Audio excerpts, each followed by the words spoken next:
I'm concerned about my hull. Well, given its self-described meat minced history, I would be.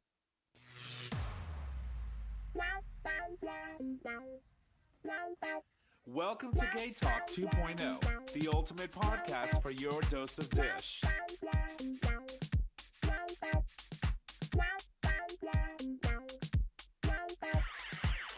Good evening and welcome back to another episode of Gay Talk 2.0, an LGBT podcast streaming live on Digital Stream Radio.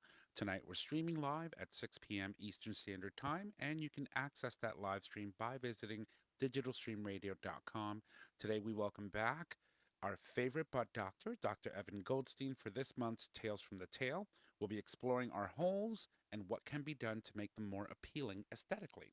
My name is Tom, and I'm your host. And as always, I'm here with my amazing co-host, starting with the first one, Hey, y'all, Nick or Trish. and Good to be with you guys. It's Chris. welcome you all to The Dish. So, we explained a couple of weeks ago that we're going to be making some changes to starting times and etc. But we do have some scheduled guests for the next 3 or 4 weeks that we need to maintain our current time frame. But Dr. G will be joining us today on the second half of the show, which will be sometime around 6:30, and so we started at 6 today, and so we hope you can join us on our live stream. We are on our live video stream as well on Patreon. So welcome, and let's jump into our weekends. So Chris walked in today. He goes, "Oh my God, something happened about my weekend, but I don't want to tell you. I'm going to wait until we're live on the air. So I'm going to give you the honor of going first." Surely. Why, thank you, Tom. So Friday actually was my third Sandpiper wedding. The restaurant I work at was, They do weddings there? well, no, the third wedding of someone I work with Oh, from gotcha. Sandpiper. Oh, So okay. all of us went to this wedding, and it took place at a church in New Haven. It was god awfully boring. The mass was like an hour and 10 minutes long. Like it was, it was, it was, so, Don't invite him to your wedding. it was so. Well, she ain't gonna get married in a church. Nope. Okay. So yeah, we go to the service. But let's be honest, I'm not going to get married. Good point. So the church was Okay. incredibly boring, but it was beautiful, but it was just very, very long and drawn out. Anyway, so after that, we leave. We go to a coworker's house. We have a glass or two of wine while we're hanging out before we head to the reception. So the reception's taking place at Anthony's Ocean View in New Haven. It's right on the East Haven? Is it New Haven? New Haven. It's New Haven. Yeah, it's New Haven. It's right on the water. So we all take our own cars, and I'm GPSing it, and it brings me a weird way, like not the same way everyone else went. So it doesn't bring me to where the parking lot is. So I end up parking in the street, and then I can see the place and I can see the beach. So I'm walking over, and I'm like walking through sand to get there. Like I'm going like kind of through the way you're not supposed to get in, apparently. So I'm sitting there. I'm surrounded by a ton of people. It's like, wow, I really don't recognize anyone at this wedding. So I'm just Oh like, my, of course so I not. just hanging out there. I'm going out, eating some of the appetizers and everything. And about 15 minutes goes by, and I'm like, where is everyone? They're all texting me like, Chris, we're at the wedding. Where are you? I was like, I'm here. Where are you guys? So then I walk inside and I see two other wedding halls with names on them, one of which is the name of the couple that I was supposed to be at. So I speed walk in, get to my table. I was like, I was at the wrong wedding. Of course. So I'm pretty convinced on a Friday night, I could throw a suit and tie on, head to Anthony's, and just get some free food and drink. No one questioned me. I was like there for 15, 20 minutes, just like, yeah, I'm just gonna eat some of your stuffed clams. And Of course. And then he goes for the big stuff, right? The stuff that costs the most. I cannot. I was at the wrong freaking wedding for like 20 minutes. But you know what? I wouldn't don't put understand past that because if you go there, it clearly shows you that there are different areas. For I didn't different know that weddings. because I didn't walk through the main entrance. So you went through the back door Yes. twice this weekend. Oh, 3 Oh, times. that's well, true. He also bottomed. Anyway, You don't know me. I know you. Mm. It's always fun. So you walked into the wrong wedding. What else did you do? No, that was just really it. I hung out at the wrong wedding. I thought There's that was still Saturday and Sunday. You did nothing. Or? work and homework. Okay, well Work and that's homework. cool. That's cool. Homework is important. You got midterms coming up. I do next week midterms. Sucks to be you. So I'm ready. Trish, what did you do? Nothing. Yeah, I know. I know you and I were together on Friday. Yeah. Yeah, she came over and we were hanging out at the house because the very next day I was getting a new CarPlay stereo put into my car. So I was super pumped about that, and I'm happy that it's there because it's amazing. And then I worked Saturday. And I had to drive to the fucking boonies. That's right. It was Milford. It was like the next town That over. place was sketchy. It was amazing, and the guy was great. Ed is awesome. I was like, you shouldn't leave your car here. I did. I know, and you got it back, but I was still like, Yeah. "Eh." And I got it back with an amazing sound system in it. It was awesome. Well, But anyway, it was good. And then Saturday, what did you do? You don't know. I went out for a bit. Yeah, no. You did, and then Sunday you just vegged? No, because you Yeah. worked Sunday night. And then I did worked, too. yeah. Yeah. Boring weekend. Yeah, boring. It wasn't too bad. And then Saturday, same. I ended up working Saturday night, and then Sunday I ended up, hosting karaoke. It wasn't too busy at the beginning, but then it, sort of kind of picked up towards the end. We had the producer and the writer for The director the director and the and playwright. the playwright for On the Grounds of Belonging Yep. came into the bar, and so we got to actually meet them in person. Well, Nick And- knew them, Yeah. but I did, and that was awesome. So that's still happening, and I think it's starting this Thursday, First preview is Wednesday. Wednesday, And we we open on the 16th and run through the 3rd, I believe. Mm-hmm. So, if you guys didn't get a chance to check out that episode, definitely do so. It was a great conversation with two amazing Latinos doing great things in theater. And you can go to longwharf.org to get tickets Nailed it. for the show, and it's awesome. So great. That was fantastic. Mhm. So we have, we're super excited. Dr. G is going to join us on the second half of the show. We're going to be talking about butthole bleaching and all that I'm good feeling stuff. low energy right now. Like I need to we need to do something. You need a shot. We didn't What- have a what- meeting. Maybe that was it. That was it. I'm Everything's like, off. We've been doing a meeting for approximately 3 years now. all right, guys, we'll be right back. We're gonna pause the show for a second. No, we're not.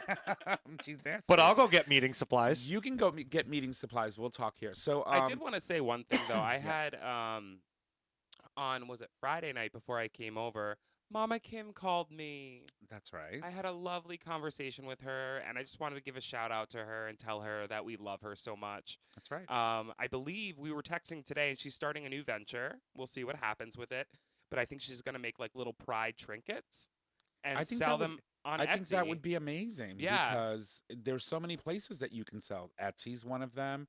And you can do your own website and sell them yourself and then just mail them. But Etsy does most of that work for you. Well, you do the work, and then Well, they, you build, obviously you make everything, Yeah. but they do it's like all your own the- little business. Yeah, and it would be amazing. My God, we would totally support that. Etsy is so exclusive, isn't it? It is. I was waiting because for it. was yelling it in the other room. She's nasty. He's the blue one. So yeah, this is we're having a meeting right now. For those of you who are watching, Anyone us- watching, close your eyes. Oh please, This is what a meeting is it's shots of for water. our audio listeners. Okay, I feel much better. How's the energy now, bitch? Give it about a minute. All right, so yeah, this is gonna be a little difficult. So We could never do live radio. FCC would not approve of what we just did. Oh, not no, at all, no, not at all. But I wanted to say this. Yesterday was the 21st anniversary of the death of Matthew Shepard. As we know, he was killed on October 6th. A couple of days later, I think about 5 or 6 days later, he ended up passing away from some of the blunt force trauma he received as a result of the attack from the two individuals who murdered him. And so we just wanted to recognize the fact that that happened and that his legacy will live on.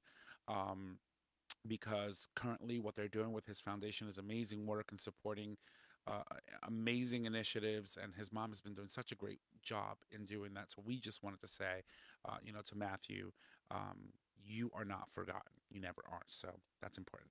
You know what I was thinking about earlier? Yes. When you No. posted that on Sunday, I don't know why his death has affected me so much. Maybe it's because it was like around the time that I was like coming into my homosexuality, but so many members of the trans community and the gay community in general have passed since. But for some reason, that still to this day, like when you posted that, I was like, oof. It's hard to read. It's hard to read the facts surrounding his death, and to think that it took almost 11 years after he died to see some sort of anti-gay or anti I'm losing my word here. Something to come from it. Something to come from it. There was legislation that was passed in the U.S. Congress against. Oh God, why is the words failing me today? Forgive me. Yeah, I don't Either know. way, they passed an initiative that was named after him, and it was the Matthew and Bird legislation that prevented or would criminalize. Are you looking at discrimination, Not hate hate crimes? crime. Thank you, hate crime, making hate crime a huge thing, and that didn't happen until 11 years after the fact that he passed away. President Barack Obama at the time signed it into law, and 20 years later, after he died, he was interred at the Washington National Cathedral. Which is his final resting place, given that his parents had concerns that no matter where they thought he would or should be laid to rest, it would always run the risk of someone vandalizing Or his desecrating or his desecrating his resting place. And so, it was really great to see that he ended up at the Washington Memorial Cathedral in D.C. Yeah. Because it's a safe place for him, and he'll be able to rest in peace there. And I talk about it every year, but I just feel so blessed that I had the opportunity to visit where Matthew Shepard was. It's blessed is probably the wrong word, but touched Humbled? maybe, where he was chained to a fence or tied to a fence and left for dead basically. And I got to visit his college, and I just spent time kind of like reflecting on his life and what he's given to the community and what it means to me. And it was such a beautiful and important day for me. And you know what's weird? When we were driving from Colorado to Wyoming, it started to snow halfway through the drive, which was weird because it was because of the elevation.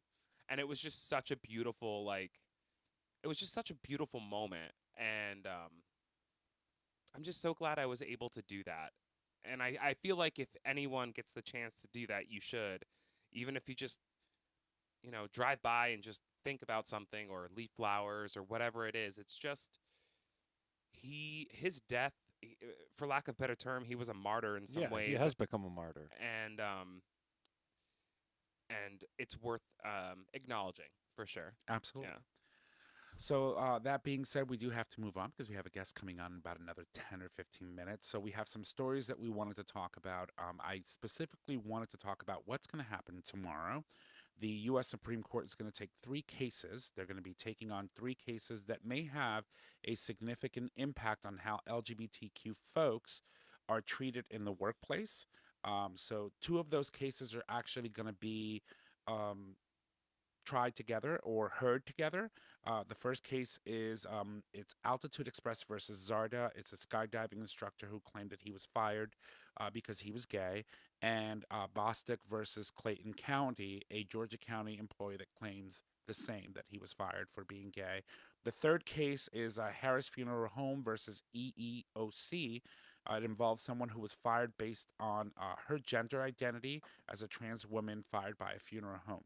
So these cases are going to be they're going to be going up against or they're going to be heard at the Supreme Court, and at some point they're going to pass some rulings which would significantly impact the community as far as how employers can treat people who are identifying themselves as part of the LGBT community. So that's something that we definitely should watch. And it's going to set a precedence. Of That's course it will. absolutely what it Of is. course And it will. it's also important to point out that the skydiver who claims he was terminated because of his sexuality, he's not going to be able to have any arguments, and he's no longer alive. That's right. He ended up passing away.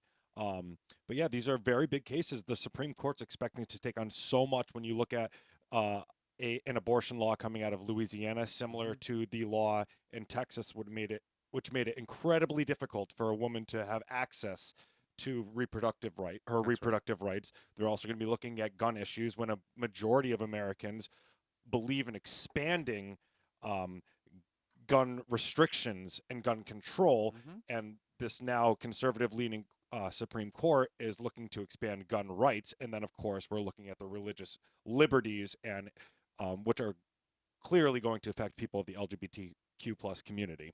And I also think you have to take the climate of the United States as a whole, right? That's So right right. now, And this what's coming out of the administration? this past weekend, a Florida Supreme Court judge ruled that conversion therapy is okay. He ruled in favor of conversion therapy. So we have to continue to stay on top of these things, whether it's state or national, because they keep coming up and people don't pay attention. Do you know the logistics of that case, of that opinion? Because I would want to hear more about that. I feel like if this is from the Supreme Court, the Florida Supreme Court, saying that conversion therapy is constitutional. Well, while you guys look on that, I want to give you a little bit more background on these three cases that are going to be heard at the Supreme Court tomorrow. The first or the main thing that they're trying to determine is that all three of these cases are asking the court to interpret what the word sex means in Title 12. So, Title 12 says that the law prohibits discrimination against race, color, religion, sex, and national origin. The employees in each of these cases are arguing that the word covers more than just the traditional sexist discrimination case where a woman is fired or treated differently at work because her boss doesn't want women around, or when a woman is sexually harassed. Right. What they're arguing is that rather the word includes sexual orientation and gender identity, for the simple reason that even though they are each separate parts of a person's identity, they are inextricably related to sex. Absolutely, and this has been a uphill battle for many years, decades perhaps, and this is why it's so important that we continue the fight for the Equal Rights Amendment. That's right. Because that would cover this. That would change the definition of sex under Title 12 to make sure that it encompasses all aspects of sex, sexual orientation, and gender identity. So, I mean, and one of the important things, and, I was thinking about this while I was sitting at work. I was, going through the motions of getting some stuff done, and I'm thinking to myself, if this doesn't go right in the Supreme Court, what can states do to protect themselves? Can they pass their own laws protecting these individuals?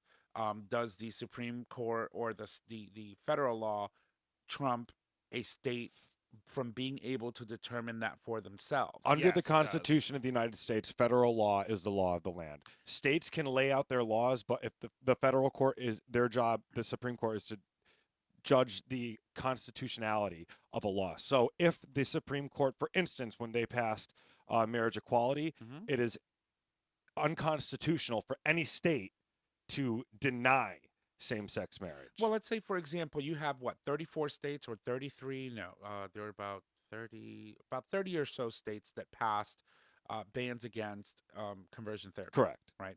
So what happens now if we have a case that goes to the Supreme Court and the Supreme Court rules that conversion therapy is constitutional? Then it's does that supersede or does that reverse the 30 plus states? No. So that's what I'm saying. It made it sound like if the Supreme Court banned conversion therapy, could states then allow conversion therapy? That's a no. No, it's the other way around. Right. No, so I know, states but that's have what it already was. passed. Right. Exactly. It sounded like the opposite. So that's where I'm trying to determine. So, for example, if Connecticut wanted to further,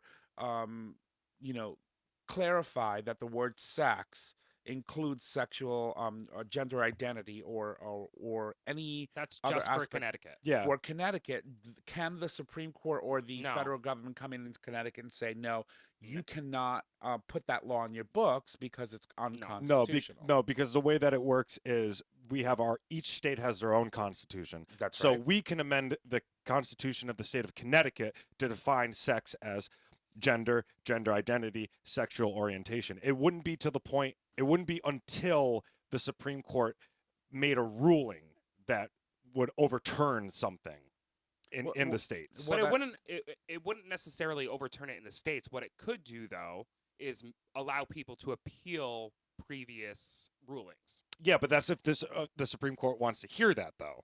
Again, once they make a ruling. I'm saying in the specific state. Okay, yes.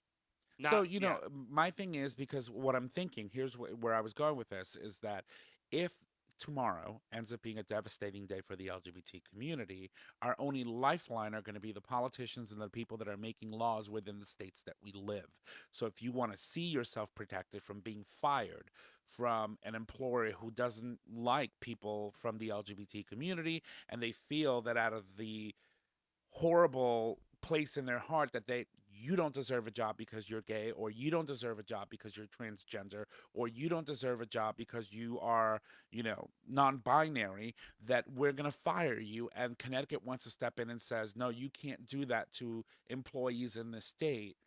Will then that be null and void if the Supreme Court goes in and says, well, no, we think it's fine? No. Because I think that that's going to be our only lifeline if something doesn't go right The tomorrow. Supreme Court is not going to decide that it's constitutional to fire someone or terminate someone based on their gender identity. Or their sexual orientation. What they're going to do is determine that it's The Constitution doesn't protect protect them from such decisions. So that's really in what other it words, is. Their ruling tomorrow may not even be a ruling. It just says, hey, listen, we're not going to define this and send it back to the states. No, it's a ruling. It could be that. No, it could be that though. They could just not do a Yeah, you're ruling right. and leave it to the states. Like they did with marriage equality. Exactly. And they did with one of the baking cases. That's One right. of them. They're not going to. They might not give a decision. Yep. They're not going to say, It's constitutional. You have a constitutional protection to fire someone based on sexual orientation. They're not going to say that. No. Yeah. They're not going to say that. All they would say is that it's not constitutional or unconstitutional to fire based on our definition of what the Constitution says. Right, exactly. So- Looking at your First Amendment right, perhaps. So if you look at that and then you look at the states then can amend their constitutions to say it is illegal to fire based on sex, and this is how we define it. Right. And then it'll percolate more and go back to the same. Eventually, yes, absolutely. Now it's coming at a very trying time because the Supreme Court usually tends to not be so political, but it's quite political now. I mean, Donald Trump has leaned it to the right. It's a strong conservative court now. We're approaching an election year, and they're taking on these heated topics that usually the Supreme Court would kind of edge away from approaching the election season. But they're taking this on, and it's really going to show President Trump's message. And it's going to show that if Trump really did affect the highest court in the land, it's really going to play out starting tomorrow. Well, there's no question that he has. I mean, he has two conservative in the appointments of Gorsuch and in the appointments of Kavanaugh. He now has a conservative majority. There's no question. Absolutely. And It's a that 5-4 court right impact- now. That impact will follow us for the next 20, 30 years. I mean, Probably more than that. And this is going to be pivotal coming into this election. I said when we were talking before the election of 2016, I was saying that the most dire and important part of this election is filling the vacancy in the Supreme Court and any future vacancies. I said it was so important that Donald Trump not be elected president because he should not have the power to put people on the court. You know what? He won, and he put 2 people on the court now. That's right. So the next president and the following president, whether it be a 1-term, 2-term, this is going to change the court because John Roberts, he's getting up there, the Chief Justice, Ruth Bader Ginsburg. God, keep eating your healthy foods because we need you there. It's going to be, and it's going to be pivotal coming after this election. Who's going to be the person who has the constitutional authority to appoint the next Supreme Court justices? And when we think back to the 2016 election, and you think about the messages that were being put forward by both candidates at the time, then nominee Hillary Clinton, she had gotten the Democratic nomination for president. She said, the next person that you elect in this election will have an opportunity to change and shape the court for the next generation. Which is why on this show I fully supported and endorsed Hillary Clinton at that point, because I knew that if it comes down to anyone other than Donald Trump nominating a Supreme Court justice and then going through hearings in the Republican-controlled Senate under the fucking frog, Mitch McConnell. Turtle, whatever. He's gross regardless if he's an amphibian or a reptile. He's not human. True. And yeah, it's just an absolute disappointment that Donald Trump was the one who is responsible for putting 2 people on the highest court of the land. Well, here's what we have to watch. Again, this will all be happening and playing out tomorrow at the Supreme Court. we'll be waiting for news, and obviously we'll report that next Monday when we come back. Or maybe we might do a special episode just to talk about what the rulings were. We don't know. We don't know, and we'll figure that out. at Something some to point. watch closely. That's right. We need to watch. As a community member, you need to be very, very aware of what's going on tomorrow because it may affect you directly. It may affect us all directly. So we have a couple of more minutes. I know that you have a story on the roster. Did you want to try and attempt to do that in Yeah, I can 6 probably talk minutes? about it really quickly. I All just want to say that going back to the Tampa story, it The with conversion therapy. conversion therapy, yeah. So he was actually appointed by Trump, Of course. but yeah, actually, he's an appellate judge. correct. But actually, he had previously been appointed as well by Barack Obama Mhm. and George W. Bush. So So this man has good credentials. This man seems to be like a fair and honest justice. that being said, he still struck down the potential ban on conversion therapy in Tampa. So another thing to keep an eye on. So that's what it was. He struck down the ban. The in potential Florida. ban. Yeah. Okay. Okay. So yeah. Sorry. Anyway, Dolly Parton. I love her. Love her. I don't know if I ever talked about the fact that I'm a country fan on the show before. I Didn't don't know. you get trampled at a country concert? No, that No, was that not was a in- country concert. Oh, okay. That was In New Central York. Park. Yeah, that was in New York. What was that? Oh fuck, whatever, it doesn't matter. Anyway, so she went on Larry King Now, and she chastised judgmental Christians. It was actually pretty amazing. We will post the entire interview on our post tonight. But basically, she went on there and she was basically talking about, her career and her life and where she is in life. But then she went on to say, I keep saying, if you're the fine Christian that you think you are, why are you judging people? That's God's job. We're not God. We're not judges. We're supposed to love one another. We're not supposed to judge. She went on to say, I just think that we should be more loving, more caring. We are who we are. If you're gay, you're gay. If you're straight, you're straight. And you should be allowed to be how you are, who you are. And that was such a beautiful thing. Yes, it's Dolly Parton, but coming from a country star who has a huge Christian base. Well, when you think about her beginnings and her upbringings, I mean, even her bust has been a center of controversy almost her entire career. That's the way natural.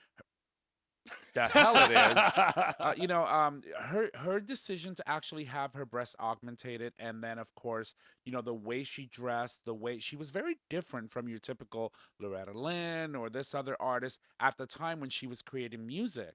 And she was phenomenal. And obviously, everything that she's ever done and all the accolades that she received are well deserved. But she was quite controversial. And she knows what it's like to go through discrimination. Of She course. knows what it's like being ran by the man, having so much sexual harassment, and just the fact that she had tits made it harder for her to advance in her career, and they really owned her. Her record They company really tried. owned her, They- or tried to. Right? they She didn't tried. allow it. I You're saw her correct. You are movie. correct. I saw her movie about where she grew up, a coal miner's daughter, and her father and her family, and how she became a star.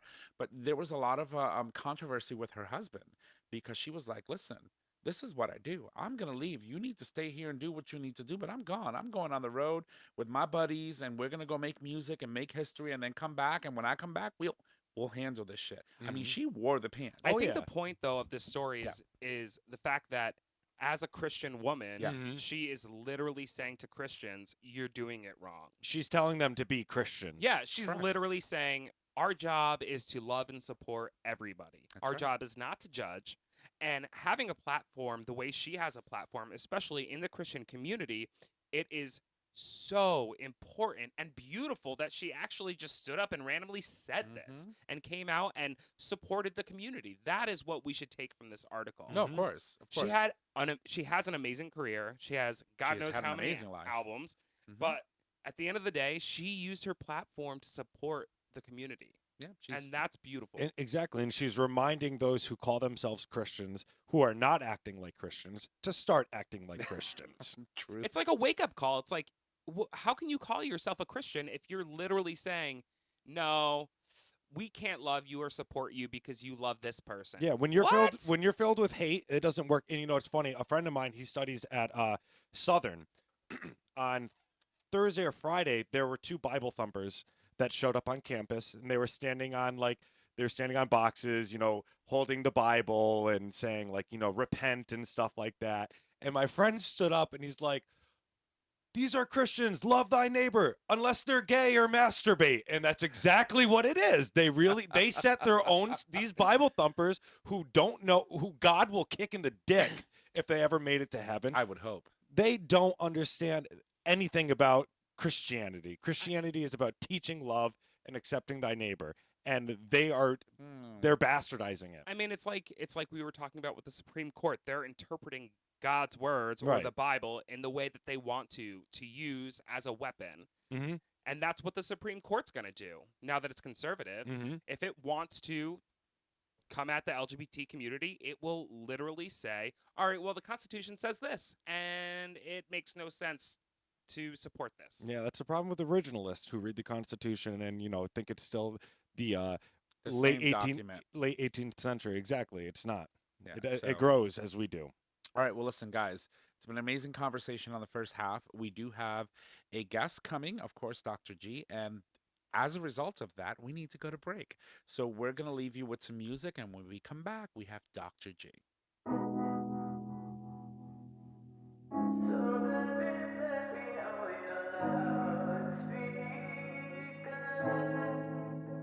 It's hard to see you with a man you call your friend, but in the end, I know I don't have much time to tell you why I wanna die, but then I cry, so then I lie, so I don't make you bend time. 'Cause if you wanted me to move, you know I would, because I'm good at making you love me. And if I said I needed more than I came for, would you ignore me making you love me? So baby, play me on your loudspeaker.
All right, welcome back, ladies and gentlemen, from the break that was timed by Pat Riley. And now, joining us as always, once a month, is the amazing Dr. Evan Goldstein for this month's Tales from the Tail. We're going to be talking about buttholes again. And I love it because Seems like a theme. well, he is our butt whisperer, right? He's also like our period. Once a month. Yes. It's a period I look forward to. How are you, Dr. G? I am good. I'm good. How are all of you? We are wonderful. You know, it's summer came to an end, and we're now in fall, and we're trying to navigate all the changes and all this weather, and We're on the rag. One more period joke. I'm done. yeah, and and you know, we're going to be talking about swamp ass and all that good stuff. So we are just going to jump right in. So today's topic is, of course, brought to you by one of his blog posts, which is posted on medium.com. And the title of this one is Do You Love My Hole? So why don't you just give us a quick rundown, set us up, and then we'll jump right into the interview. All right, cool. So, pretty straightforward. A hairy dude who moved to LA, and it was obviously you're already laughing. That's because it's hairy dude, and Chris is like, me. This guy. Hairy hole. It is what it is, right? Yeah. So he moves to LA, and obviously it's beautiful there all the time, and really starts getting terrible, terrible swamp ass. Irritated. It's just angry. He's just not happy. He decides that he's going to shave it off, thinking that that may obviously minimize the issues of having swamp ass. And then when he does that, he actually sees what his asshole looks like without the hair, and it's blotchy, it's irregularly colored, and he's like, what the fuck? I should have just left the hair. And then at that point, he says, all right, well, now that I am hairless, why don't I start bleaching it to get rid of some of those blotchy spots? Ooh. And then when he does that with a home kit, it winds up taking a turn for the worse. And now he really starts getting a tremendous chemical burn where it obviously, yes, indeed, bleaches the entire thing, but he loses the skin. It becomes terrible. And then finally starts to bring me into the mix to then say, hey, how can we help him get through the situation? And at that time, we wound up giving him some chemical burn creams just to kind of get things to settle down, and then brought him in for a full evaluation, and then set him up on a professional level to then do what he wanted to, from laser hair to then bleaching, and then getting him into a good spot anally. All right, so before we go into the full story, I have a question. So in the story, he's a self-proclaimed Southern gentleman, right? Yes. So he's from the South, and he Yes. moves to Proud of LA, you. and where he has swamp ass. Did you not get swamp ass in the South? Because I've been to the South, and it's fucking hot. So I think it was probably just a combination of things, because he's in his early 20s. So what winds up happening is, probably just culminated the hair growth. And then, the more you shave down there, the more hair that grows back. And it's this like perpetual mountain of fur. So Chris, mountain of fur. Anyway. Pretty much. So I want to talk about the blotchiness. So he shaves his butthole, and he's noticing this blotchiness. Is that normal? What's that from? Is that just his skin tone, or? I think it's a combination of lots of things. One, it's where the sun doesn't shine. So some people have darker pigmentation in that area. Others just from over wiping or wet wipes, or some people do a lot of creams and lotions where you can get this kind of blotchiness. Also from shaving and nicking, you wind up getting kind of ingrown hairs and kind of discoloration and different bumps in the area where it could offset that to the point where aesthetically it looks funky. Is there, so if you don't want to shave, but you want to clear out that area. This is for Chris. Is is there like a product, an at-home product that you can use? And I'm not even getting into bleaching yet. I want to talk about that whole thing separately. I'm not bleaching my asshole. But Do not do Nair. That's all I tell you. is there a product, a wax or a hair removal product that's better if shaving's not good? Well, I mean, I think that there's a couple of things. Obviously, there's shaving, and there's many different types of shavers. If you are using shavers, make sure that they're super, super clean. A lot of people do like doing just the trim and then getting a deeper shave with a throwaway. But it's a tough spot to shave, right? That's why there's a lot of people that go to other people to have themselves shaved, because it's a lot better if someone else is doing it.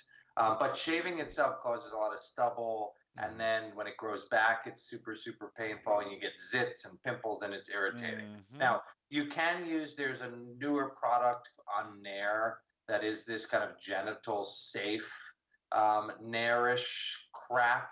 But again, it's the same thing. It's just literally, you know. I'm laughing because I've tried it. Well, that's why I said do not do The Nair. genital safe one? No, just Nair in general. It's like, do not go anywhere near your butthole with Nair. Well, that's what I want to know. Like, dangerous. Is Nair or those hair removal creams or lotions or whatever the fuck you want to call them, are those safe to use? Are those good? Well, now they've come out with genital ones because everybody was using the other ones, leaving them on so long, and they were getting chemical burns. So people do use that. Now, some people do the sugaring, which is another technique. I'm not as crazy familiar with it, but it's very similar from like, it's a different type of component of waxing, but obviously it's done by sugar. And a lot of people swear by that because it's a little bit more natural. And obviously there is the waxing side of things. All of those things don't take care of the hair follicle that's producing the hair, right? It's just getting rid of what hair was produced from that follicle. I'm a big proponent that if you decide, hey, you know what, I want a smooth butthole, I want a smooth butt cheek, then invest in the laser approach because I think it looks the nicest. And if you do it sooner rather than later, you're going to avoid these irregularities of shaving and zits and pimples and discoloration. Now, I've been trying like just going out like this with a magnifying glass like during high noon. Is that like something you would recommend? Yeah, you're going to catch on fire your entire body. Just don't fart, okay? Just don't fart. So would you suggest if somebody's not,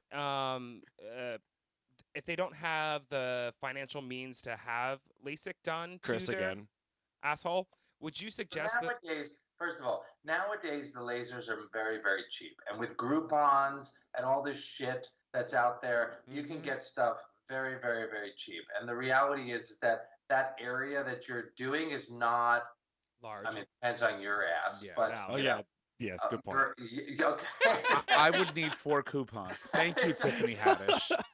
But I think that if you look at the end of the day, over the course of your buying Nair or doing shaving or doing the waxing, it winds up being, it's just a matter of people don't necessarily want to choose a permanent option. Even though lasering is not always permanent, you do have to go for touch-ups. But some people are like, well, I may want smooth now, but maybe in 5 to 10 years, I want a hairy hole. I mean, it just depends on what you want. Well, so it just depends. But I think less is obviously more. But if you're going to do things, you want to make sure that you're doing things hygienically safe and sound to get you the results that you would want. So I want to dive into bleaching now. But before you do, I wanted to point something out. So for many years, I was a cosmetologist, and I did a lot of waxing. And as when I was waxing people, I would always say, if you're going to be waxing that area, keep in mind 2 things. You're ripping your hair out of the follicle. Right. It's leaving the follicle open, so you need to use some sort of astringent to sort of kind of seal that follicle back up. But you're also doing it in an area which naturally retains a lot of moisture. There's not, that you've got clothing on, etc. So there is a very high chance that you're going to develop some sort of irritation or some sort of infection or rash. So Tom, that was like prolific. I'm proud of you. I'm very so proud of him. So- oh my fucking God, it's amazing. Listen, I did this for years. I know what I'm talking about. I know, I've even, we're just I've even whacked surprised. my own butthole. Yeah. So I've always said to people, if you really don't need to do it, don't, because it could develop into something very, very, very serious. And you still had those risk takers that said, yeah, and you slap me with some cream, give me some, You really follicles- cared about those vaginas. not necessarily vaginas. I have men that I used to wax buttholes, and you have to be very careful not to like release the butt. Release the butt cheeks, because then once the butt cheeks got stuck together with the wax in between, it was so hard to separate them. Oh my. So you really God. have to like have them like hold their own like butt cheeks open, and it's a whole ordeal. So and a lot of people don't realize. You had to work for it if you went to Tom. I went to Dr. G. I just laid there. He did it all for Well, me. of course, and he's been a bottom ever since. So- I'm proud of you. So that all being said, Tom, so if somebody is getting wax, and you said what you brought up was, the pores being open Mhm. and infection potentially happening, and using some type of astringent to close it all back up, what would you suggest if somebody actually is going out and getting their butthole waxed and could potentially get an infection like that? Well, I think one is obviously a lot of times you just want to make sure that area, just to start, is cleaned right. appropriately. Mhm. You want to make sure that nobody's using wet wipes or anything like that, because the bacteria can alter and be changed from that. Again, I see a lot of ass, and I could tell who's getting waxed because you see the pimples develop, and it's not very, it's only a very short amount of time that the smooth ass is actually there. And then it becomes this really irritating, and then the friction starts rubbing, where you're right, you want to make sure that you're using some conditioners and really trying to cut down on the sweat that's developing back there. There's no right answer. And I think there's- the right answer is, if you want smooth, like 15-year-old ass, then I think laser is the best bang for your buck, no matter what you're doing. If you have a lot of swamp ass, if that's an actual issue that you're having, you don't want to shave, is Botox an option? Can you use that? You can, absolutely. Some people do Botox. Some people do some dermatological procedures where you're kind of doing radio frequency on the sweat glands that are there. You don't necessarily need to go. A lot of people also, if you think about it, they don't clean the right way of cleaning at night before you're going to bed. A lot of people don't shower at night. They shower in the mornings. And, think about it. All day you're sweating, you're shitting, you're doing so many things. And then literally you're popping into your bed where it's now wet and moist and hot in there. And so it just festers these infections. So the key is nighttime showering, clean really well. I love some exfoliating type of soap. Dry everything out so that it's super, super dry. And then a lot of it is, some people even use deodorants. And so like a powdered deodorant, if you're doing it under your arm, why wouldn't you do it in your asshole? And so you can, to lower the incidence of having that, swamp ass develop. And you also had mentioned in the past when you came on the show to make sure you're either sleeping without underwear or loose underwear so you're not sweating throughout the night. Exactly. And then you want to make sure that your sheets are appropriate for the season that we're in. Right. So like if it's sweaty and it's hot out, then it should just be a very, very light sheet. If as it's going into winter and it's getting colder, you could definitely go to like the bigger duvets and covers and all that jazz. But the thing is that you want the aeration to happen. Same thing with going to the gym.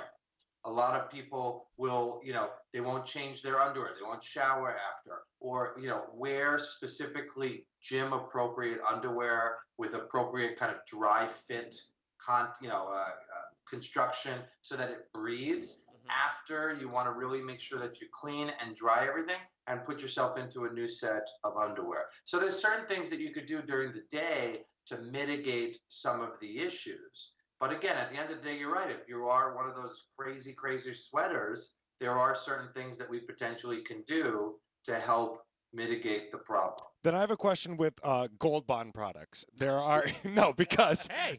yeah, no, exactly. We're not endorsed by Gold Bond. No, so but go ahead. it's something that my roommate had in the house, and I was, in the summertime, I'm running around at work. It's getting crazy hot. So, I was powdering up the undercarriage and it started to like burn a little bit. Is that like a good Well, thing? Gold Bond is medicated. I know, but is that something that you want? Like, I didn't put it in my asshole. It's probably trying to clean out all that bacteria from, your rotation. But Dr. G, can you explain? Yes. I think Gold Bond has done a really, really great job in branding. Okay. But I don't think that there has been a really great studies conducted specifically to show its use is that effective. Now, some people say when you're using long-term powder that it actually clogs the pores. That's what I thought it would do. And it doesn't allow things to breathe. Now, I think that they put in that sensation of cooling so that you feel so great, like it's doing something. But in fact, it may actually over time be causing more detriment.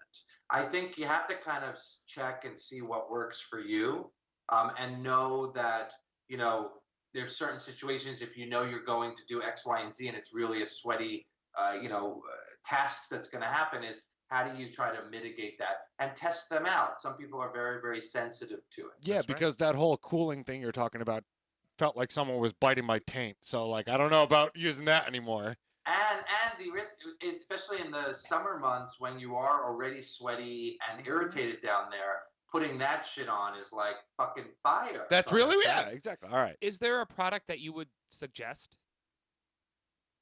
No. So I guess for our listeners, just give a bunch a try and we'll figure it out. But trial and error. So moving on, let's talk about bleaching, because this is a very popular thing. A lot of people do it. Mm-hmm. There are many at-home kits. You can get them on Amazon. You can get them at the store. Clorox. What? No. So Mine too. Yes. So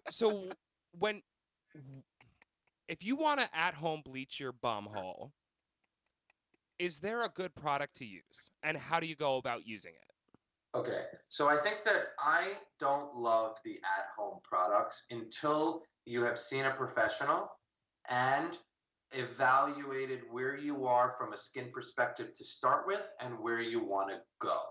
I agree with at home, it's cheaper and it's easier and you want to do it, but I think in the beginning stages you should have a professional that knows how to do it, walk you through the process, because most people are doing three things. Ideally, if you want the best bleached ass in the world, there's three things that need to happen. One is a lot of people are doing laser treatment first to cause depigmentation of the skin. Then once the depigmentation is finished, they're then using a appropriate chemical peel that then completely rids and starts to smooth the area out. And then people are using this at-home lotions to kind of allow that to take the longest effect possible before you have to repeat the cycle. Because if you did one thing at a time, it winds up working for like a couple of months. Whereas if you're able to do all three plus continuing on the at-home creams, you're then able to get it out to like 6 to 8 months. But it depends on where you are and what you're doing. It depends on what skin type you have. So I think that seeking someone the advice is the only thing that I could recommend.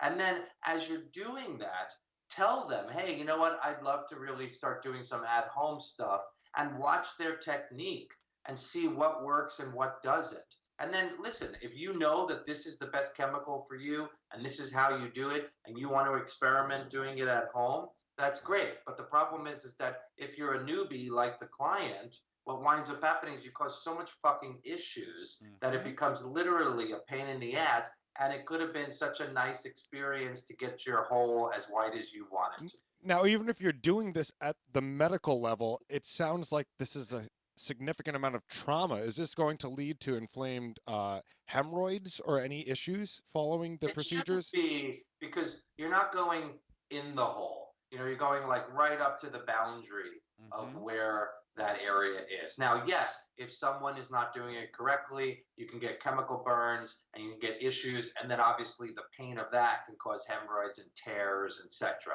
So you have to think of the actual hole itself. In theory, the inner portion should not really be entered from a chemical or lasering perspective. They go right up to the ridge, and then you're all set. Which 'Cause someone- that's usually pink and pretty. Yours is pink and pretty, right? You tell me. So I wanted to point out too, like because these are other things, services that I have done before in the past. If you're planning to get a chemical peel, make sure that you do so with a professional. Chemical peels are not something that you should be screwing with at home, because this is acid, whether it's ascorbic acid, whether it's other forms of acid with other ingredients that you're putting on your skin, and if left unattended for way too long, you're going to end up with a serious bad burn. So just make sure that you seek a professional for that particular service. Which is actually talked about in the story, right? right. So in the story, it talks about how it was burning, and he thought, oh, that just means it's working right. That's clearly not what happened. No. So when you are actually at home bleaching your bum, whether you've sought medical, attention beforehand, should it be burning? Should you expect a sense of burn? Yes. Well, I mean, a chemical peel is a burn. So whether you're doing it on your face or you're doing it on your ass, obviously the key component is that you're getting layers of the skin to shed off, right? And the undersurface of new layers to start to develop. I think, though, that you have to, yes, you can go too far, right? And if you're leaving it on too long. And that's where really seeking people that are spearheading the knowledge as it relates to this, because your skin is quite fair, right? Whereas some others are not. And so the question just comes down to is, well, what is the duration that the chemical needs to be on? How do you make it fade the right way?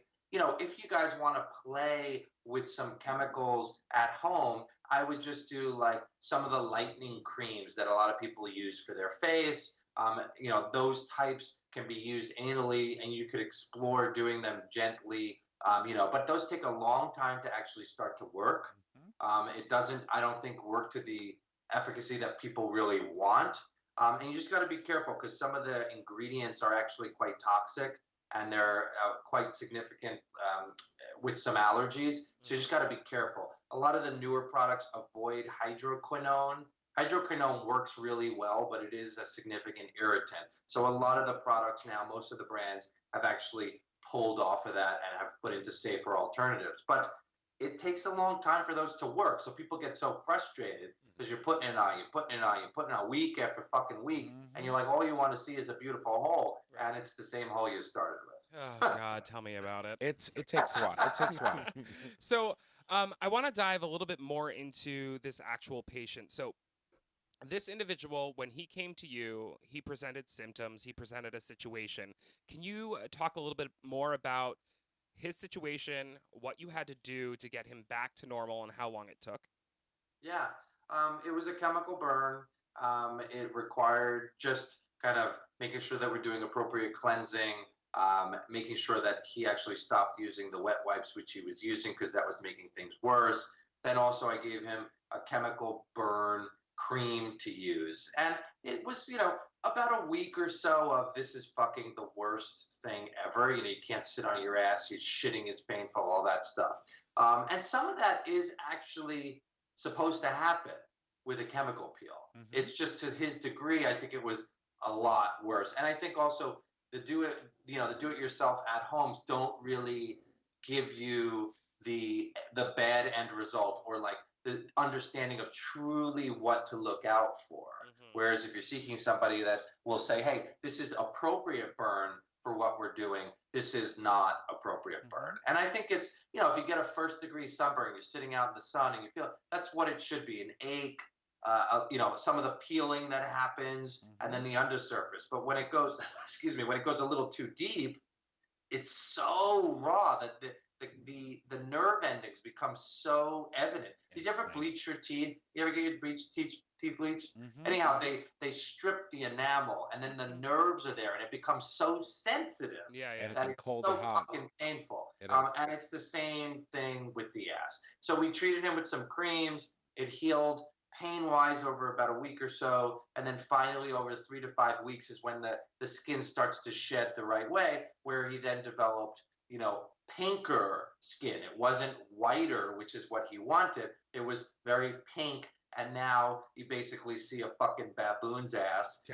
And you're like, Jesus, this is how it is. And then we had to work with him towards doing corrective stuff. We got him to a great dermatologist that I love out in LA, and really worked to make sure that we got exactly what he wanted.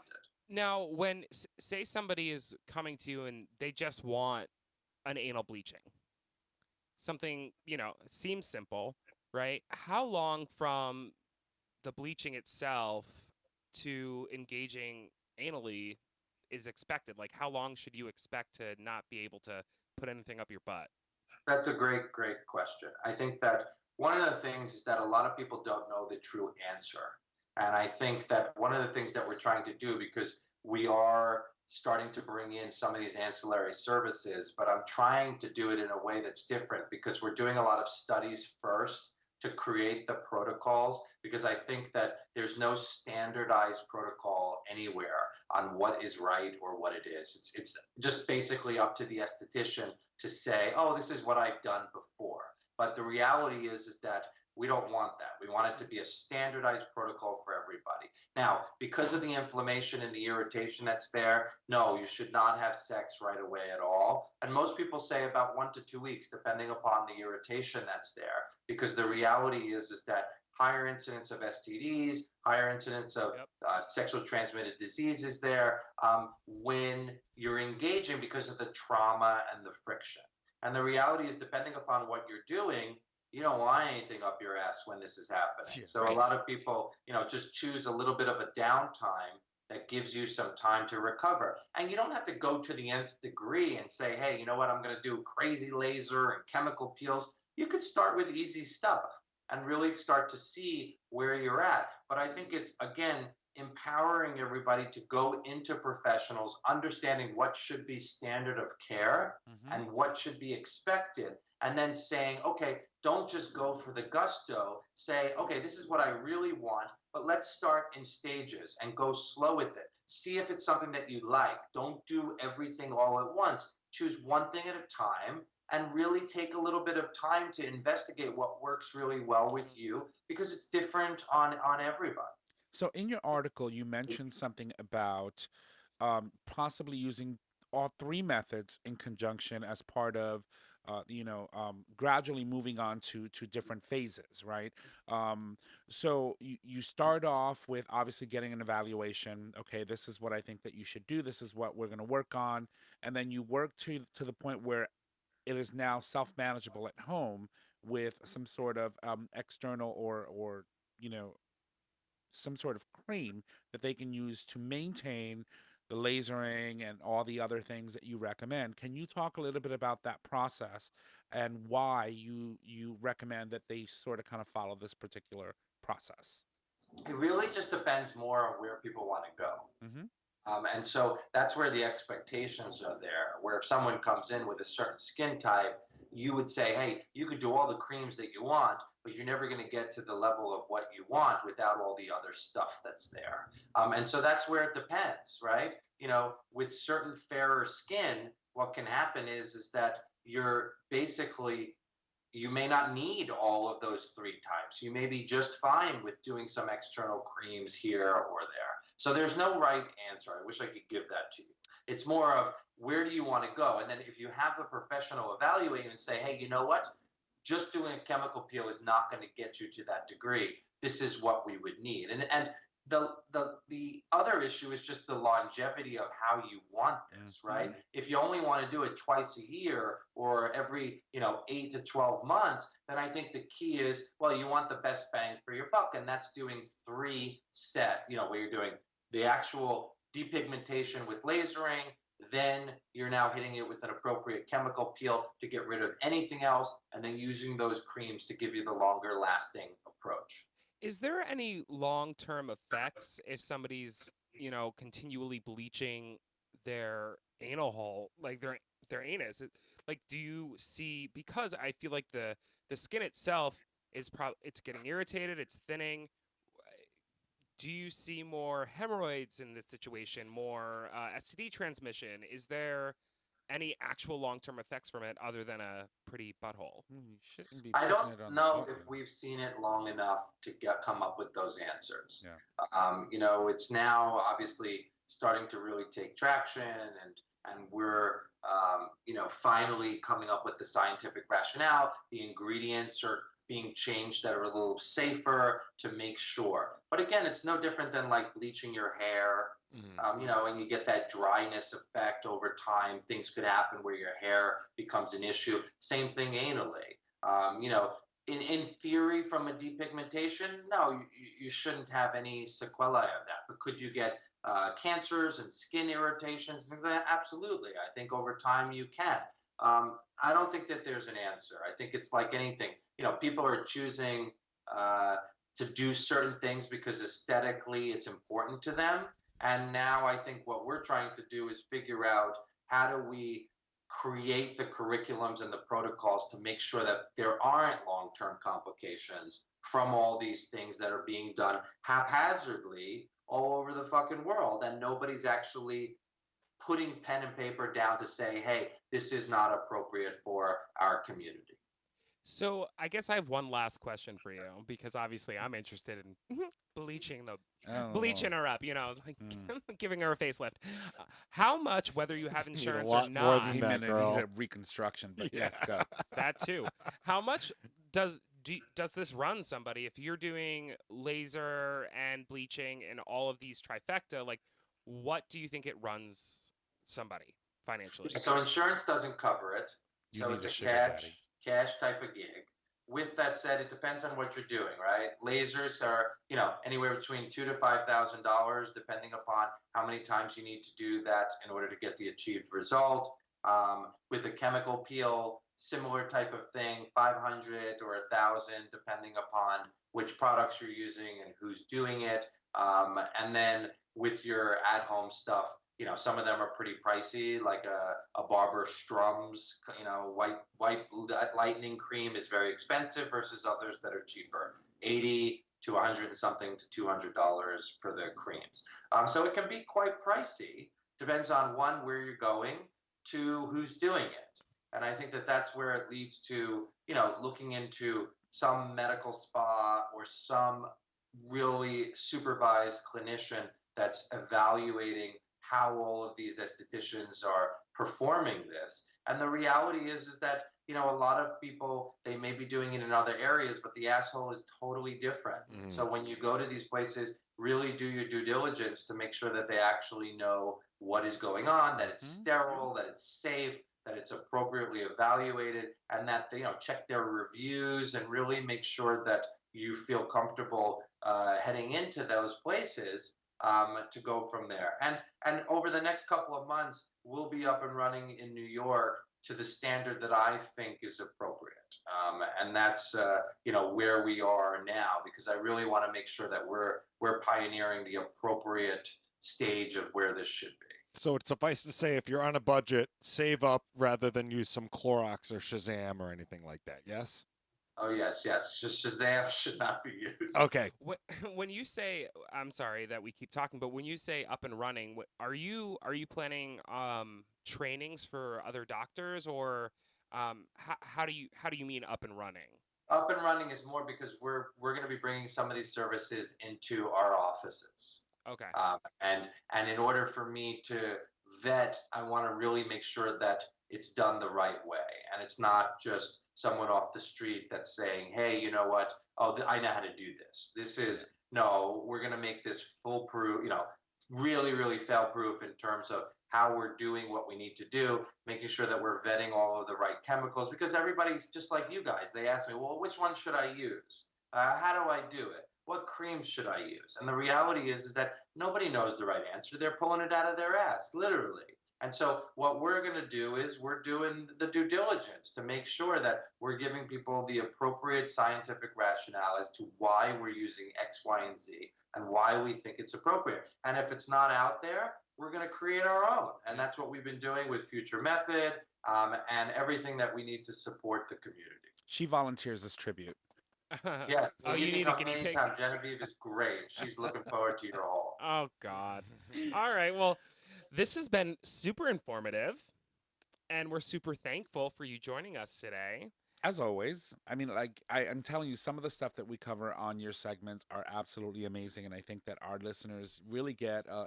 I was actually having a conversation with one of our listeners over the weekend, and they were like, "One of my favorite parts of your show is when Dr. G comes on because they love your honesty and the fact that you're so open to talk about these conversations, which I think are important for people who are active bottoms to really know and immerse themselves in." So. And also, Oh, just to pump you up a little bit more, I got a message personally a couple of weeks ago saying it was a mom, and she was saying, I listen to your show every once in a while, and I just want to let you know that I have two gay sons, and because of your show, I know about PrEP, and I've had really healthy conversations with them, and I just wanted to thank you so much. So I think that was more of a thanks to you. no, it's But all of us. It's great. You guys are doing God's work. You know We what try. I'm saying? I don't know about God's work, but we try. That depends who you're talking to. But no, absolutely. Thank you. Thank you so much for really taking time out of your day and coming to join us here on the show because we do love you. Oh, well, thank you, thank you, thank you. And anything, guys, I think one of the things we just keep asking the audience is to come up with questions that they want me to write on. Definitely feel free to let us know which specific topics we didn't cover. How do we, where are we? What do you guys want from us in terms of the medical side to make sure that we're delivering everything that everybody wants? yeah, for sure. Yeah. Okay, fantastic. So, like I said, I'm looking forward to next month. As always, when you come on the show, it's like a bright light that just shines, and we're all happy and giddy and laughing. I mean, we've had our serious topics on the show. Oh yeah, of course. But you make this conversation, and I think that this is also a testament to how your patients feel when they go into your office. Is you have a way of communicating to people in an honest, relatable way that just makes it so easy to have these conversations. And I think, and then he puts his fingers. on your mouth. yeah, and then But so, it is a very comfortable place. yeah, It is. It is a very comfortable place. So You guys are great. Listen, We should talk about balls sometime. love Let's you talk all. about balls sometime. How about that, doctor? yeah. You want to talk about balls? Yeah. Not today, but like another episode. I want to talk about balls. I like balls. I do They're too, and I really want to fun. talk about them. I'll call you later.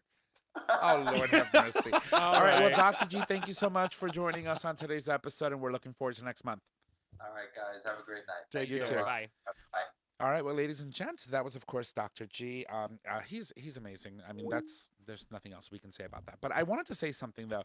So, going through the whole process of, trying to rectify some discoloration and things like that, that can get pretty pricey. So when it comes to me, two things. There's a hole you can either go in or there's a door you can leave.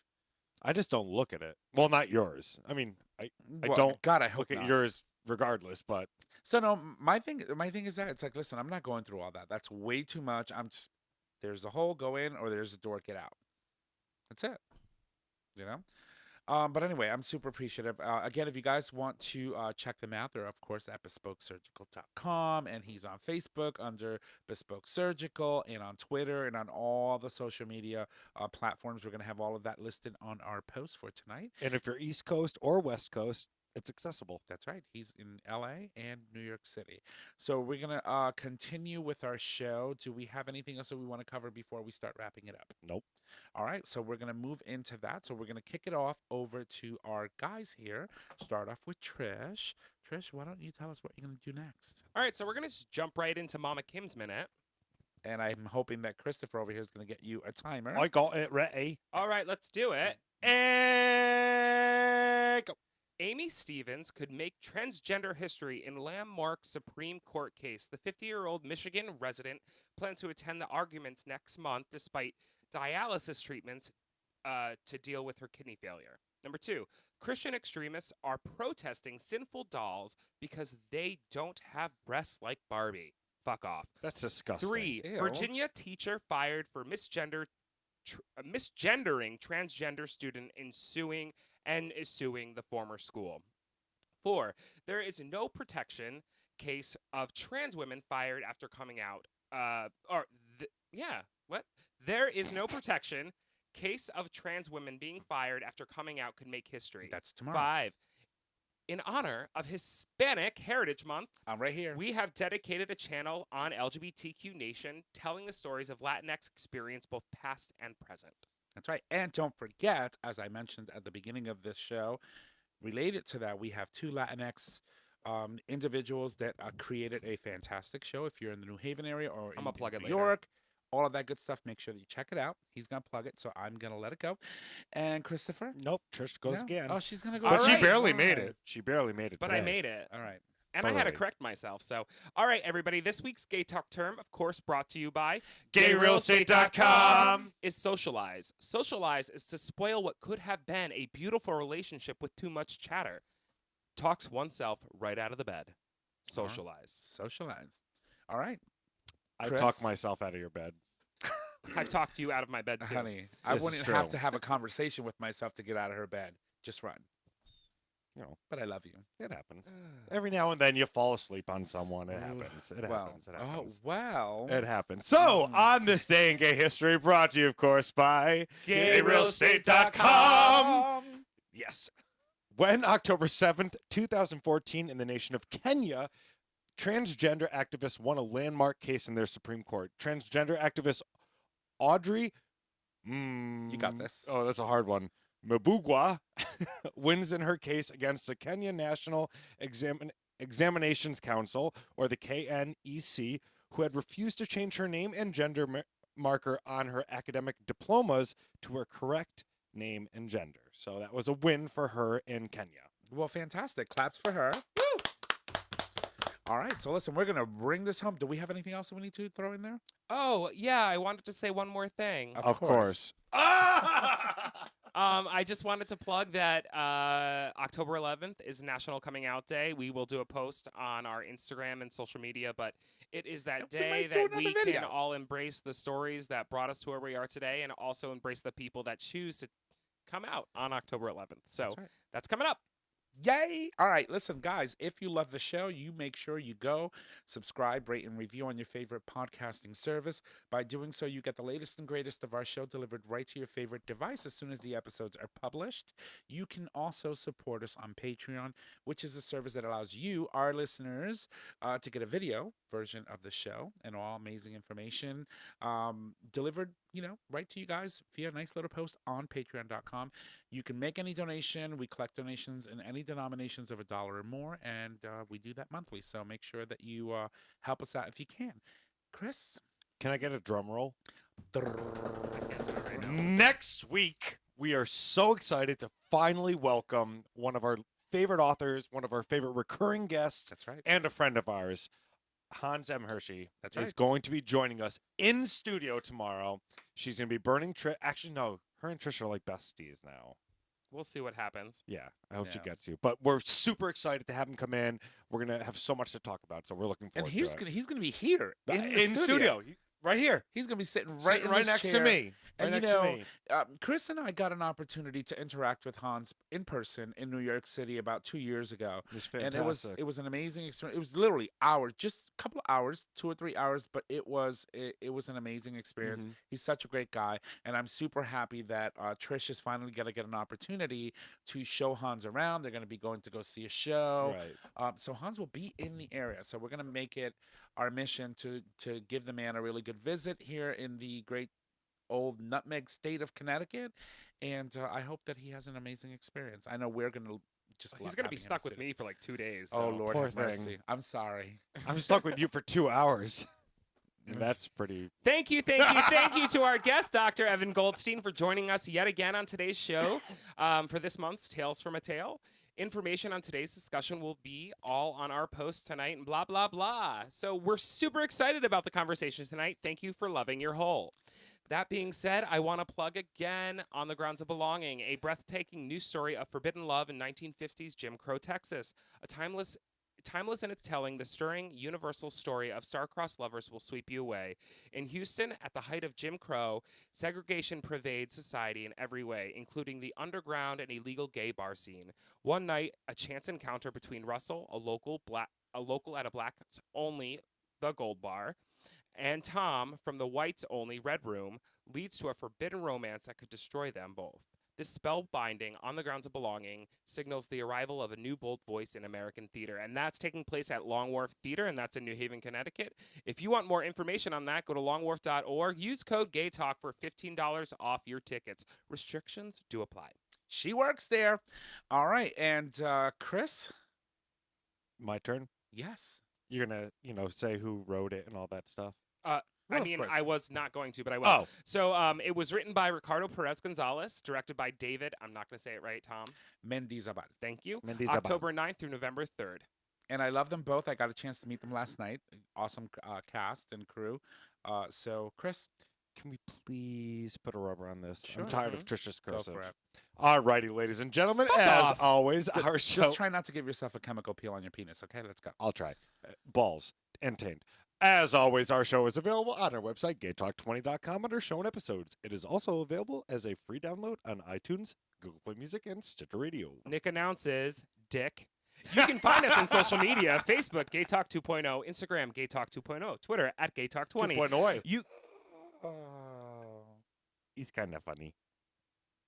Go for it. You can email us at gaytalk2.0@gmail.com. Tom, take it away. And if you need to reach out to us, you can just head on over to our website, click on the Contact Us tab, which is located at the top of your web browser. There you can leave comments, you can suggest topics, you can submit a question for the cast or an individual host. You can also call us and leave us a voice message, and we can answer those questions for you on air.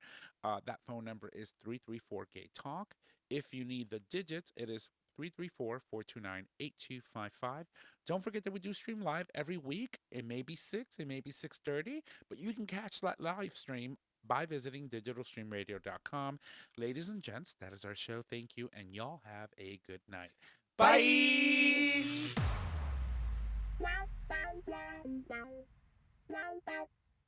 Thank you for listening to this episode of Gay Talk 2.0. Tune in next time for more dish.